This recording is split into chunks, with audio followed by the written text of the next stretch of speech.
Hi, I'm Nathan, and I'll be presenting self-processing private sensor data via Garbled Encryption. And this is joint work with Abhishek Jain and Amit Sahai. So to motivate the problem we study in this paper, consider the following scenario. There's a private data owner. This could be, say, a country or a landowner. And this private data owner possesses some private data that is collected by sensor readings. That is, the private data owner has some sensors deployed on their private land that are taking measurements, and this constitutes the private data. Now, the private data wishes to protect their private data, so they are unwilling to divulge it. However, they are willing to reveal some specific function evaluations on the private data. So how would we go about solving such a problem? Well, there are several solutions.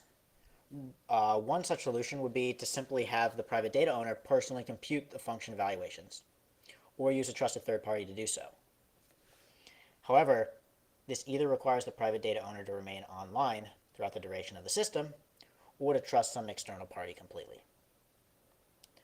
And another solution would be to have sensors communicate amongst each other. However, this solution would require the sensors to be more sophisticated and could potentially open up the system to additional attack vectors. In this work, we ask the following question. Can we solve this problem using only very computationally weak, non-communicating sensors? In our solution, sensors will be extremely weak and will only need to be capable of storing an AES key and evaluating AES. Moreover, can we have the private data owner go offline after a one-time setup? That is, there's going to be some trusted setup that will create the sensors and some other data, but after this trusted setup is finished and the sensors have been deployed, can the private data owner go offline? So to summarize, we would like there to be some trusted setup, and this trusted setup will produce sensors and some function key data. The private data owner will then deploy the sensors and go offline. And after this occurs, the system will self-process. And what we mean by this is that every time step, sensors will make measurements and broadcast encrypted readings. Then, any monitoring user with access to function key data should be able to compute the predetermined function evaluations at each time step. Now observe that in this setup there is no communication between sensors. Moreover, the function evaluations can be on readings from different time steps. That is, we could consider a scenario where one sensor took a reading at 5 minutes and another at 10 minutes. And then a different sensor took a reading at 15 minutes. Our system will support a function evaluation computed jointly on these three readings, even though they took place at different times and were taken by different sensors. Our self-processing private sensor data system could be used in several applications. For example, if a treaty is negotiated between countries or regulations are imposed on a company, the country or company could deploy sensors to make measurements, and the function evaluations could be used to ensure that they are complying. Then physical inspections would only need to verify that the sensors themselves had not been tampered with, as opposed to more intrusive inspections that would otherwise be needed to ensure compliance. Another application could be for an automated warning system. In this system, a government could deploy sensors and publish the function key data. Then, if the system was ever in an alert state, any monitoring user could learn this information. By using a self-processing private sensor data system, the government would not require any communication on its part other than the one-time trusted setup. And moreover, since the system is self-processing, it would require minimal upkeep to maintain. Okay, so the threat model for our system is the following. An adversary that possesses all the function key data and all encrypted sensor readings should not be able to learn anything about the private data apart from what can be learned from the allowed function evaluations. And moreover, even if the adversary at some point compromises the sensors and learns the secret key stored on them, then the adversary should only learn the future sensor readings. That is, all the previously published encrypted readings should remain secure. So our goal in this work is to build practical self-processing private sensor data systems where the sensors are weak computational devices that don't communicate among each other and that only need to be capable of storing an AES key and computing AES. And to achieve this, we introduce a new primitive called Garbled Encryption. And Garbled Encryption is similar to functional encryption and more generally multi-input functional encryption. In garbled encryption, every ciphertext has an associated index, with the guarantee that no two ciphertexts ever have the same index. Thus, we can view the encryptor as stateful and maintaining a counter state. And function keys in garbled encryption only allow computation on specific ciphertexts as defined by their indices. And in this work, we'll show how to construct this primitive from only one-way functions, or in particular, AES. And then we'll show how to use this primitive to realize a self-processing sensor system. So in garbled encryption, there is some authority that possesses the master secret key of the system. And this authority can issue function keys to different users. These function keys are given by the function they compute along with the indices of ciphertexts on which they are compatible. So in this example, the first user is given a function key that is capable of computing F1 on the pair of ciphertexts with indices I1 and I3. Okay, and then anyone possessing the master secret key can broadcast encryptions of messages. So in this case, X1 is encrypted with index I1, and X3 is encrypted with index I3. Then users that compute function keys, that can possess function keys, are able to compute on these ciphertexts. In this example, the first user is able to learn F1 evaluate on X1 and X3 since they possess the function key for F1 associated with the indices I1 and I3. However, the two other users are not able to learn anything since they don't have access to a ciphertext with index I2. And now the security notion for garbled encryption is the following. An adversary is able to request function keys of its choosing and encryptions of messages with respect to indices of its choosing. It then makes a challenge message query where it submits two different messages and asks for an encryption of one of them with respect to a chosen index. And the adversary wins if it can tell which encryption it was given with non-negligible advantage. And observe that we impose the restriction that the function evaluations that the honest behavior supports evaluate to the same value on either challenge message, as otherwise this would serve as a trivial distinguisher. Now we can consider two notions of security. Selective security, where the adversary must submit its challenge message query along with all its encryption queries prior to making any function queries. And adaptive security, where the adversary can interleave any queries in an arbitrary order. So in this work, we construct selectively secure garbled encryption in the plain model, assuming one-way functions, and we construct adaptively secure garbled encryption in the random oracle model. Now, as the name suggests, the main tool in our construction of garbled encryption is garbled circuits. So in garbled circuits, there's a garbling algorithm that takes as input a circuit C and outputs a garbled circuit along with labels for the input wires.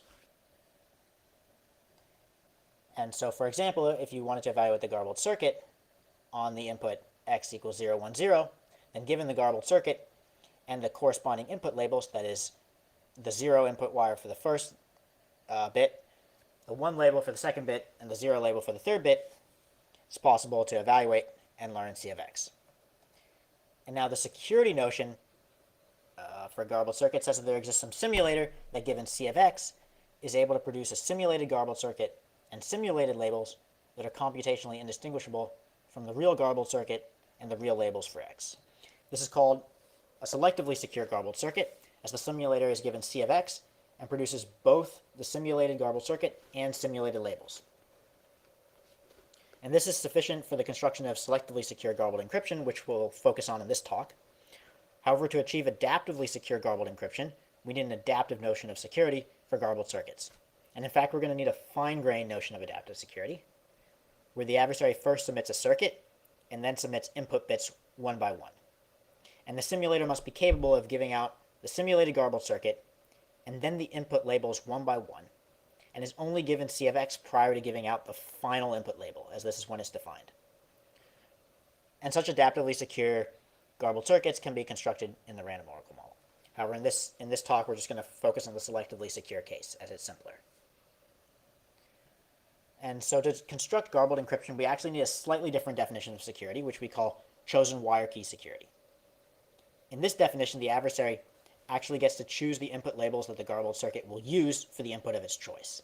Then the simulator is given these input labels and must be able to produce a garbled circuit that, along with these labels, is indistinguishable from the real garbled circuit with the input labels for X set to be the adversarially specified ones. And it turns out that this can be done quite easily by simply running the original garbled circuit algorithm and then encrypting all the old labels under these new labels. And in this way, the new labels can be set to be whatever we want. So how do we construct garbled encryption? Well, it turns out that this can be done quite simply using garbled circuits. So the master secret key of the system is simply a PRF key K. And for simplicity, I'm going to consider the case where the encrypted messages are simply bits. However, this idea can be extended to polynomial length messages. So for every index I, recall that ciphertexts are indexed with some index I, we associate a 0 label and a 1 label that are defined according to these PRF evaluations at I concatenate with 0 and I concatenate with 1. And an encryption of a bit X with respect to index I is simply the appropriate label for that index. Now to generate a function key, we simply garble the circuit computing the function with the input labels set to be those specified by the indices of the function key. So in this case, since the function key is for the circuit C, with indices I and J, we garble the circuit C and we use the input labels associated with the indices I and J as the input labels for this garbled circuit. And then the function key is simply the garbled circuit along with the indices that it supports, I and J, in the clear. And observe that given the function key and the corresponding ciphertext, one possesses both the garbled circuit and labels for this garbled circuit and can therefore learn the desired function evaluation. And now using garbled encryption, we can easily build a self-processing sensor system. So to do this, every sensor in the system is assigned a number. In this case, the sensor is assigned number I, and stores the PRF key K. And at time step T, the sensor performs a reading and broadcasts the PRF evaluation. So if, in this case, the reading is a bit. If the reading is the bit B, it broadcasts the PRF evaluation at I concatenate with the time T, concatenate with the bit B. And the function key data for this self-processing sensor system is simply all the garbled encryption function keys for the desired functions on the appropriate ciphertext. That is, all the garbled circuits necessary. However, this approach fails to handle sensor compromise, since in this situation, if a sensor is compromised, all the data is rendered insecure, including the past data, since everything was encrypted using the key K. So to address this, we have sensors ratchet the keys forward. That is, at each time step after broadcasting the encryption, the sensor will hash and update its stored key. And it turns out that by modifying our garbled encryption primitive to one that we call time-based garbled encryption that supports the hashing of keys, we can obtain the desired result. And I refer you to the paper for full details. So in order to evaluate the practicality of our self-processing sensor system, we implemented it. And we used the garbled circuit library of JWBBB17, which improves upon the JISC-garble library by implementing half gates. And our implementation was done in C, using AES-128 as the underlying PRF. And we implemented the adaptively secure variant, as this is the one that you would want to use in practice, because in an actual deployment of this self-processing sensor system, all the function key data is specified before any sensor readings are taken, and this corresponds to the adaptively secure variant. And we tested the performance of our implementation on various functions such as DNF, threshold, and max. So I'll go over our evaluation results for several scenarios that may be useful for self-processing sensor systems. So in the first scenario, there are 64 sensors, 8 in 8 different areas, taking pressure readings every 10 minutes. And these pressure readings are measured in bits, either normal or abnormal. And we would like to report if all sensors in an area report abnormal for 4 consecutive measurements. And we want the system to last for 10 years. So in this setting, our evaluation results showed that trusted setup will generate 18.3 gigabytes of garbled circuits in 56 seconds. And then sensors will broadcast 16 bytes every 10 minutes. And then some monitoring user can learn the function evaluation at any time step by performing a 56 microsecond computation and downloading 38.9 kilobytes of data. Thus, for this scenario, we view our scheme as quite practical. And for another scenario, suppose there are 16 sensors deployed in a country that are taking radiation measurements, represented as 32-bit integers, every hour. And we would like to learn the maximum observed measurement every hour, and we would like our system to last for 25 years. Then we found that trusted setup would generate 12.7 gigabytes of garbled circuits in 2.2 minutes, and the sensors would broadcast 512 bytes every hour, and a monitoring user would only have to perform a 385 microsecond computation every hour and only download 66.4 kilobytes of data. And thus we view this as quite practical as well. So in summary, we introduced a new primitive called Garbled Encryption, and we used it to build a self-processing private sensor data system, and then we implemented it and showed practicality for various scenarios. Thank you.